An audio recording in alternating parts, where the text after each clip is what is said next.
Tonight, we are leaving the noise of the world behind. You don't need to work hard, you don't need to plan, and you don't need to solve anything. This is your time to simply exist. We have prepared 12 stories inspired by ancient Zen, Taoist, and Buddhist wisdom to help you drift into a deep sleep while reprogramming your mind for effortless abundance. As you settle into your bed, feel the weight of your body sinking into the mattress. Let your breath find its own natural, slow rhythm. These stories are not just tales. They are invitations to let go of the struggle and align with the flow of the universe. Before we begin, if you find peace in these stories, feel free to subscribe to join our community of abundance.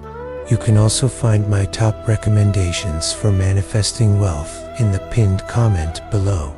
True wealth begins with a peaceful mind. Close your eyes, listen to the sound of my voice, and let the journey begin.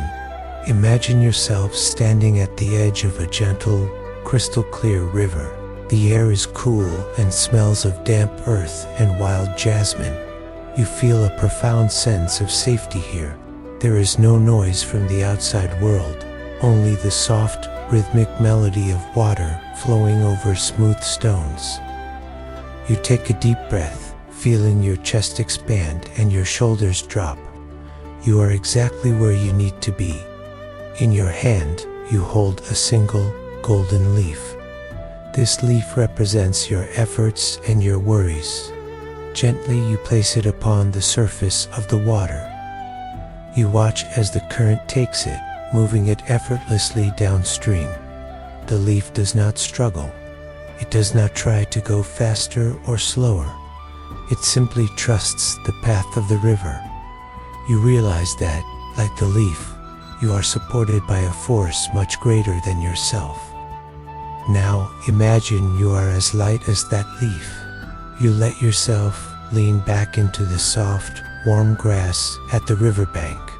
Or perhaps you feel yourself floating gently on the water's surface. The water is perfectly warm, like a cocoon of liquid light. It carries you without you having to move a single muscle. This is the art of Wu Wei, the wisdom of non-doing. You are achieving everything by doing nothing. As you drift, you pass by ancient weeping willows whose branches dip into the water to greet you. You see the sunlight filtering through the leaves, creating dancing patterns of gold on your closed eyelids. There is an infinite supply of peace here. You understand now that abundance is not something you chase. It is something you settle into. The river knows the way to the great ocean, and it is taking you there now. Every breath you take becomes slower and deeper. With every exhale, you release the need to control. The current is steady, wise, and kind. You feel your body becoming heavy and relaxed, sinking deeper into a state of total surrender. The world continues to turn, but you are in the center of the stillness. You are the river, and the river is you. Everything is flowing. Everything is perfect. In a valley surrounded by silent mist, there grew a magnificent forest of bamboo. These green, hollow stalks were different from any other trees. While the mighty oaks in the nearby hills were proud of their unyielding strength, the bamboo was admired for its grace. It did not stand stubbornly. It stood elegantly, its roots deeply intertwined with its brothers, a single vast family hidden in the soil. One evening, the peaceful valley was disturbed. Dark, heavy clouds rolled over the mountain peaks, bringing with them a great storm. It was a wind that demanded obedience, breaking branches and uprooting trees that dared to resist its power. The sky roared and the mountains trembled. The old, proud oaks braced themselves, fighting for every inch of ground, determined to stand their mark against the tempest. In the bamboo forest, a different sight could be seen. As the powerful wind gusted through the valley, the tall bamboo stalks began to sway. They did not resist. When the wind pushed, the bamboo bent, bowing gracefully towards the ground, almost to the very earth itself. They did not fight the power of the storm. They yielded to its dance, moving with the tempest as if in a secret, silent agreement. The storm was furious, but the bamboo continued its dance. They bent low, their hollow cores echoing the roar of the wind, but they did not break. Their roots held firm in the deep earth, a shared secret of strength that gave them the confidence to yield. When the storm finally passed and the morning sun broke through the mist, a remarkable scene was revealed. The mighty oaks, having fought with all their might, were defeated, their branches shattered on the ground. But the bamboo forest was uninjured. As the final clouds drifted away, the bamboo stalks slowly, effortlessly, returned to their upright position. They stood tall once again, having been cleaned and strengthened by the very force that had tried to destroy them. It was the abundance of humility, a power found in the quiet heart of yielding.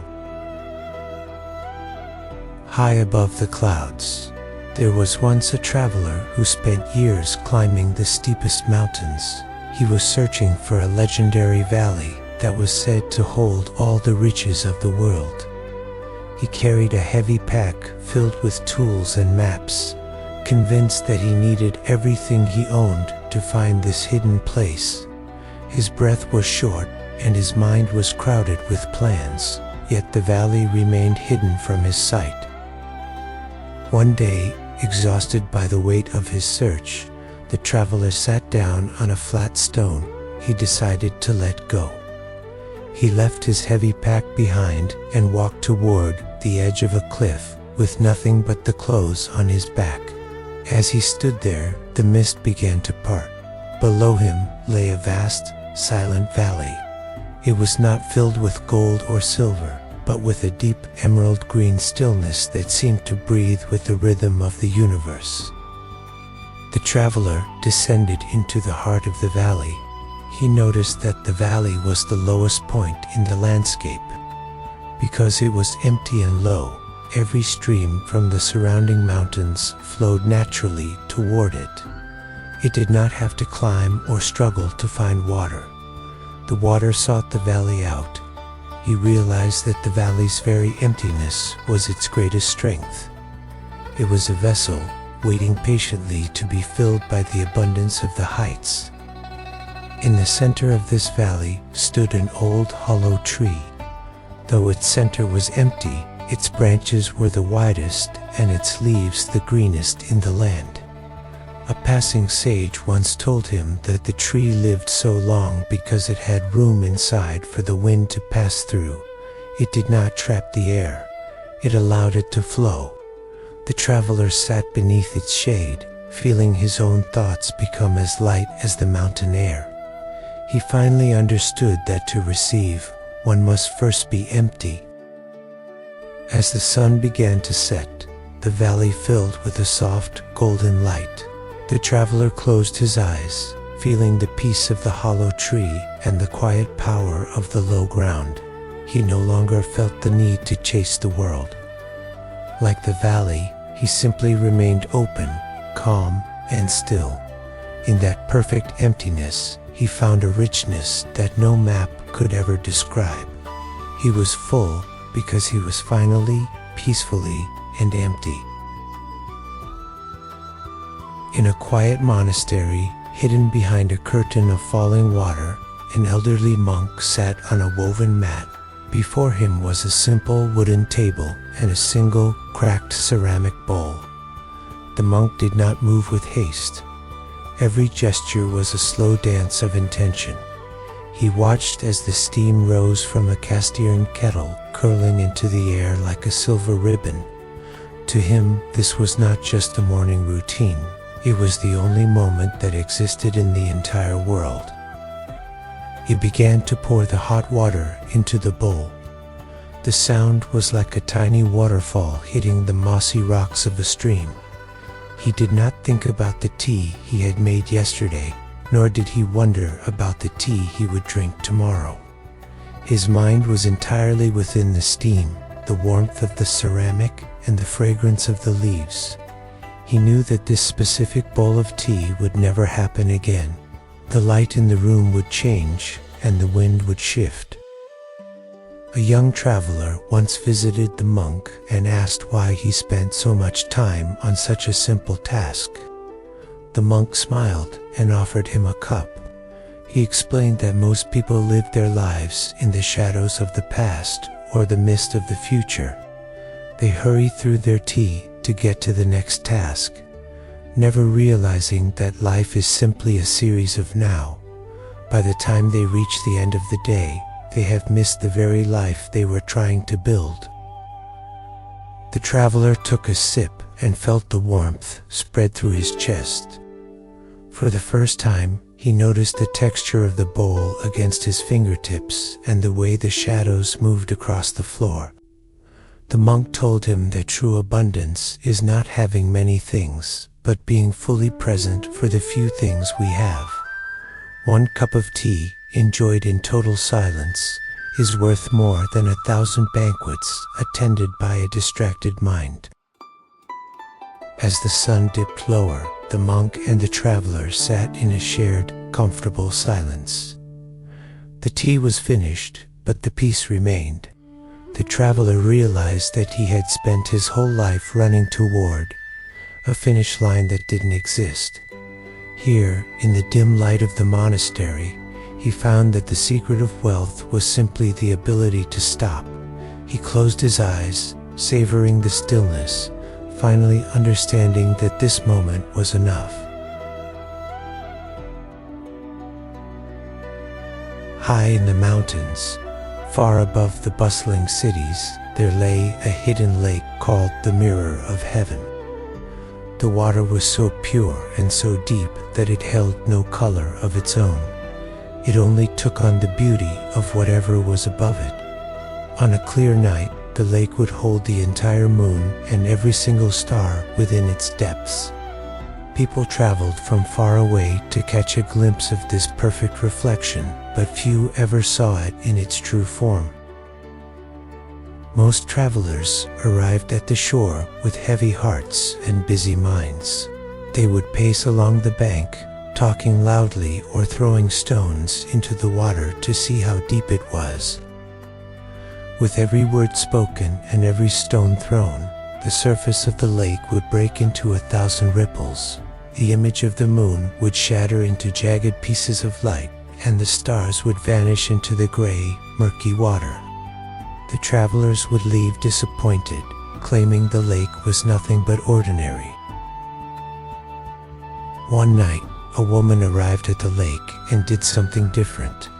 She did not speak, and she did not move. She simply sat on a flat rock and watched her own breath. She noticed how her mind was like a storm, full of what-ifs and should-haves. But as she sat in the silence, she decided to stop throwing stones. She let her thoughts fall away, one by one, like leaves dropping onto the grass behind her, rather than into the water in front of her. As her mind became still, the lake responded. The ripples began to fade. The water became so flat and so calm that it was impossible to tell where the shore ended and the sky began. Suddenly, the entire universe appeared beneath her. The moon was there, perfect and round, and the Milky Way stretched across the floor of the lake like a path of diamonds. She realized that the beauty had always been there. It was only her own restlessness that had hidden it from view. She understood then that a busy mind can never see the truth of its own wealth. When we are caught in the waves of worry, the world looks broken and chaotic. But when we choose stillness, the abundance of the universe reflects itself within us automatically. She closed her eyes, feeling the cool mountain air, and became one with the reflection. There was no longer a woman and a lake. There was only the vast, silent peace of the mirror. In a hidden corner of an ancient city, there was a garden that contained no flowers, no grass, and no water. It was a rectangular space filled only with fine, white sand and 15 large, moss-covered stones. To a hurried passerby, it looked like a desert of gray and white.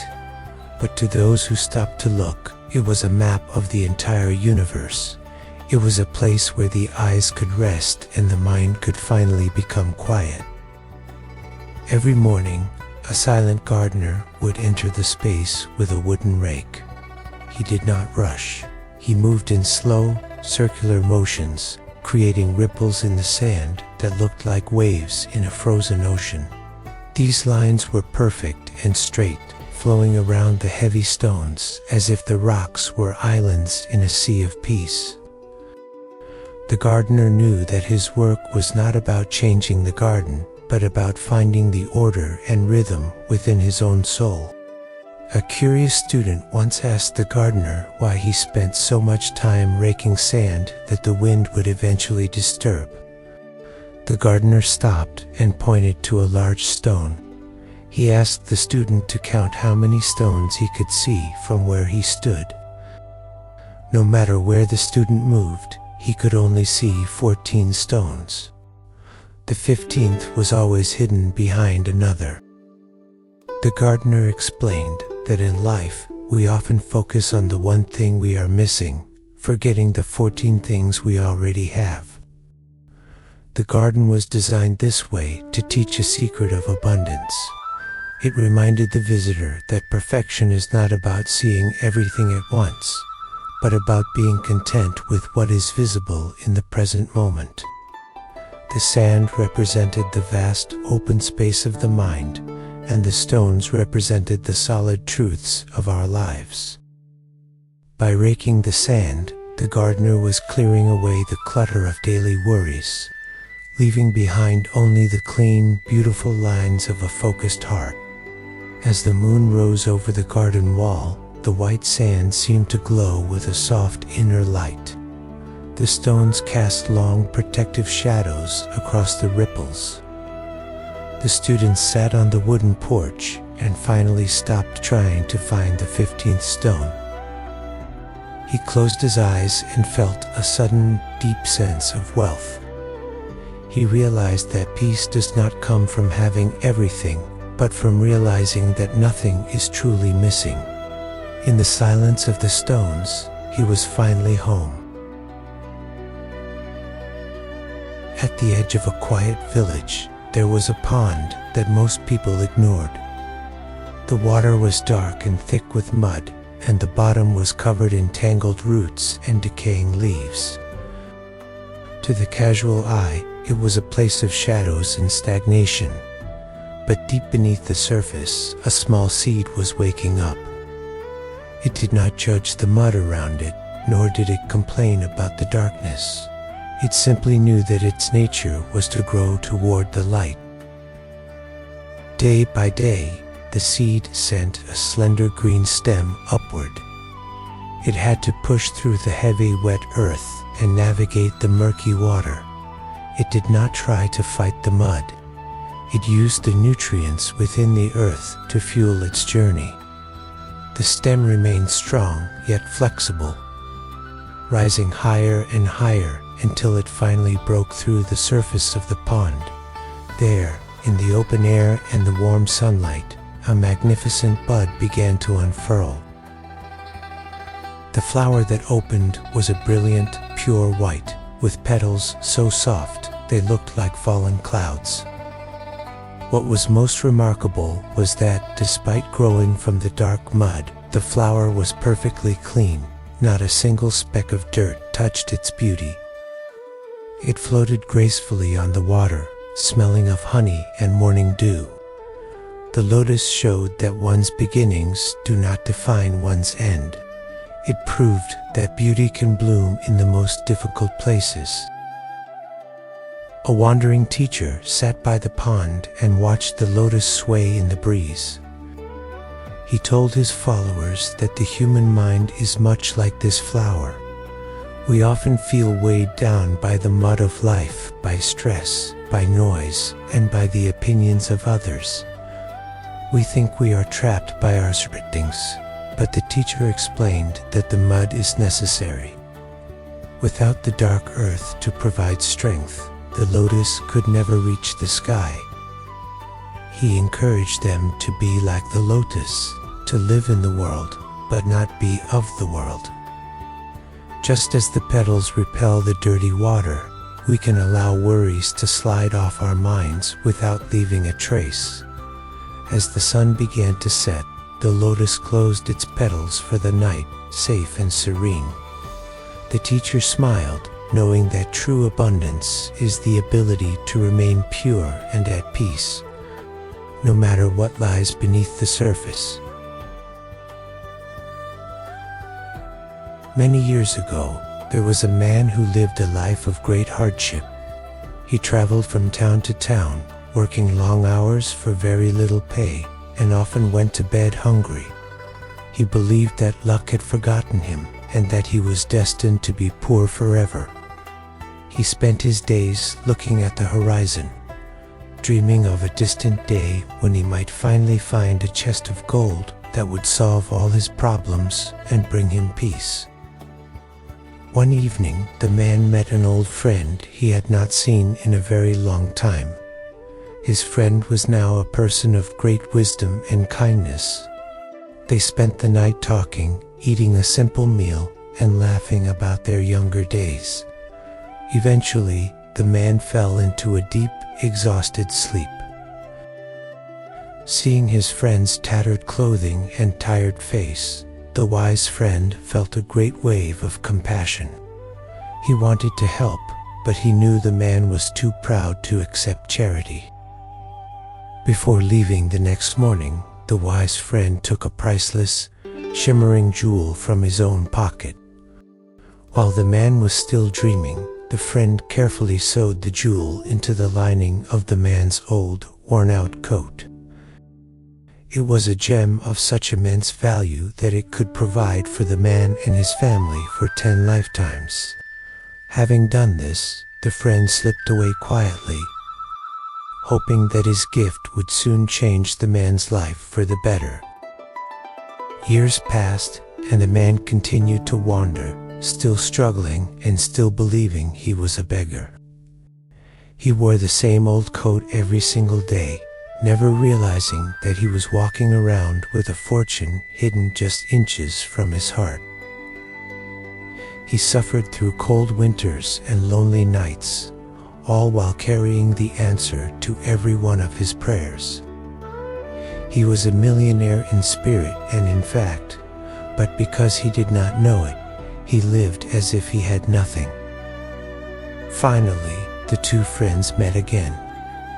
The wise friend was shocked to see the man still in rags. He reached out, touched the man's coat, and revealed the hidden jewel.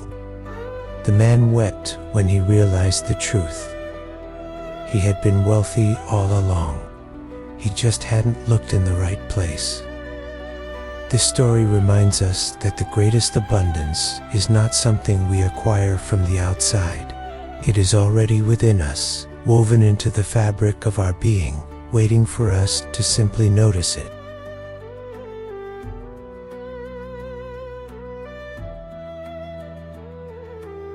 In a land of blue shadows and white peaks, there was a temple built on the very highest summit of the world.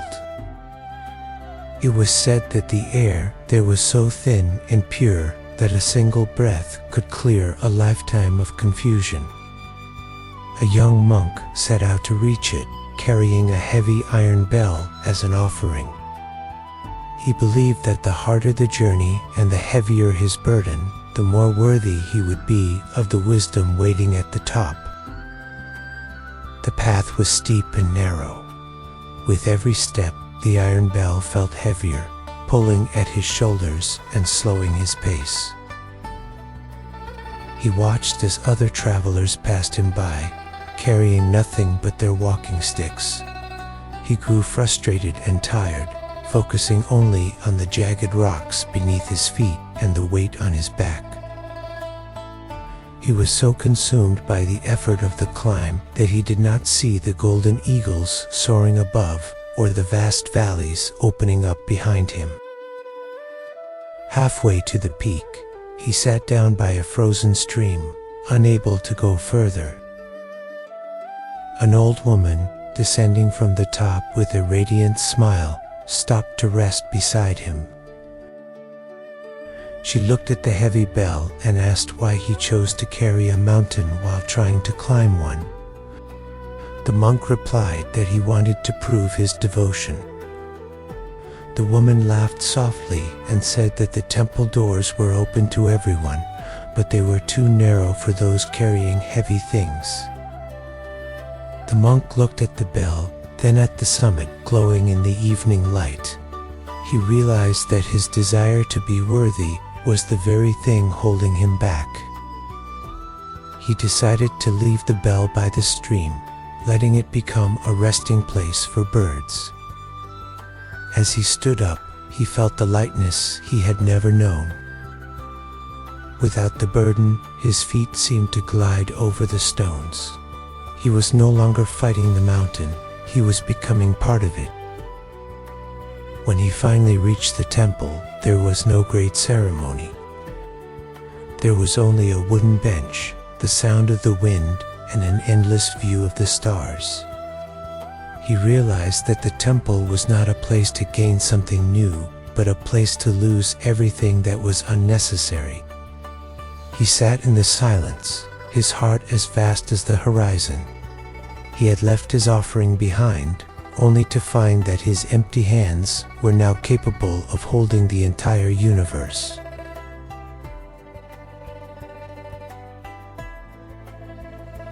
In a village at the foot of a great mountain, the people were always busy. During the day, they competed to see who could build the tallest house or harvest the most grain. They believed that to be noticed, one had to be louder and brighter than everyone else. Even after the sun went down, they would light great fires, trying to push back the shadows and keep the world as bright as the afternoon. They were exhausted by their own effort to be seen. High above them, the moon rose slowly into the indigo sky. It did not make a sound, it did not use any fuel to glow, and it did not try to outshine the sun that had just departed.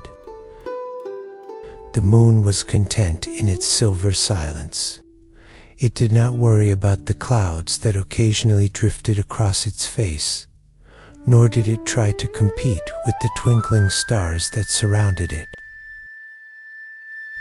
It simply existed in its full, quiet glory, reflecting a light that was soft and cooling. A young girl, tired of the noise of the village fires, walked out into the dark fields. She looked up and noticed how the moon's light touched everything equally. It silvered the tops of the trees, sparkled on the surface of the pond, and guided her path without ever demanding her attention. She realized that the moon was wealthy because it lacked nothing. It didn't need to shout to be important. Its presence was felt by the entire world in the deepest part of the night. She sat on a wooden fence and whispered to the night air, asking how the moon could be so calm while the world below was so restless. She felt a quiet thought enter her mind. The moon does not compete because it knows it is unique. It does not try to be the sun, and it does not try to be the earth. It is perfectly satisfied with its own orbit and its own phases. It understands that there is a time to be full and a time to be hidden, and both are part of its perfection. The girl closed her eyes and let the cool moonlight wash over her. She felt her own need to be someone dissolve into the night. She realized that she too was part of this natural rhythm. Like the moon, She didn't need to struggle to be valuable. She was already a light in the world, simply by being present. As she walked back to her home, she carried that silver stillness in her heart, finally resting in the abundance of just being herself.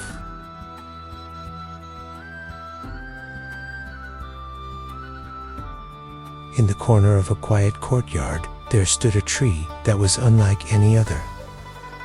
It was not the tallest in the land, nor did it have the widest trunk.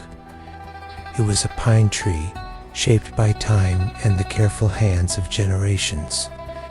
Its branches twisted like a slow river, and its needles were a deep, constant green. While the wildflowers in the field grew rapidly and faded in a single season, this tree moved at a different pace, measuring its life in centuries rather than days.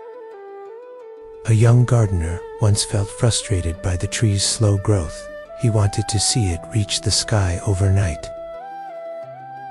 He fed it the richest soil and watered it constantly, hoping to force it into greatness. But the tree remained calm.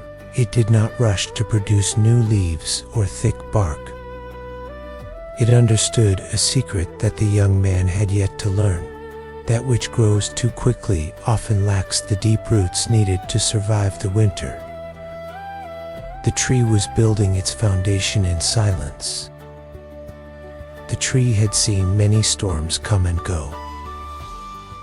It had felt the weight of heavy snow and the heat of many droughts. Because it grew slowly, its wood became incredibly dense and strong. Its character was etched into the beautiful, rugged patterns of its bark. It did not envy the tall poplars that swayed and broke in the wind. The pine tree knew that its small, sturdy frame was a masterpiece of endurance. It was a living bridge between the past and the present.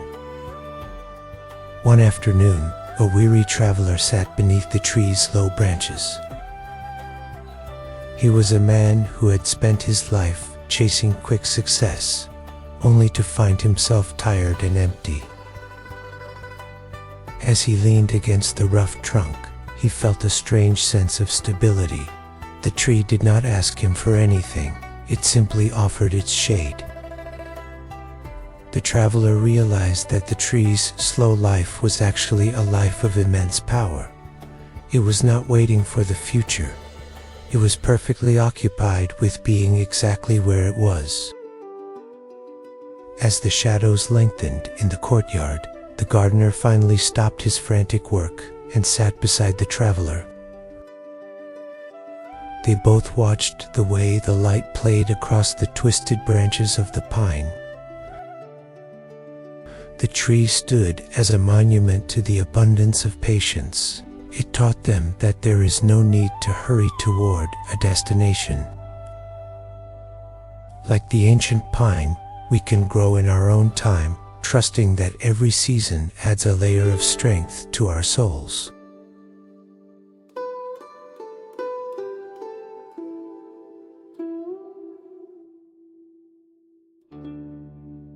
On the banks of a wide, shimmering river, there lived an old man who spent his days fishing with a simple bamboo pole. He did not use a net, and he did not use a boat. He sat on a mossy rock, watching the water flow past his feet. While the merchants in the nearby town were busy counting their coins and worrying about their ships, the fisherman was content to watch the dragonflies dance across the reeds. He was known as the happiest man in the province, though he owned almost nothing. A high-ranking official once passed by and saw the fisherman sitting in the sun. He was impressed by the man's aura of total peace and offered him a grand opportunity. He told the fisherman that with his talent, he could manage a fleet of boats, hire hundreds of workers, and eventually become a wealthy merchant himself. He explained that after years of hard work, the fisherman could finally retire to a beautiful riverbank and spend his days doing exactly what he was doing now.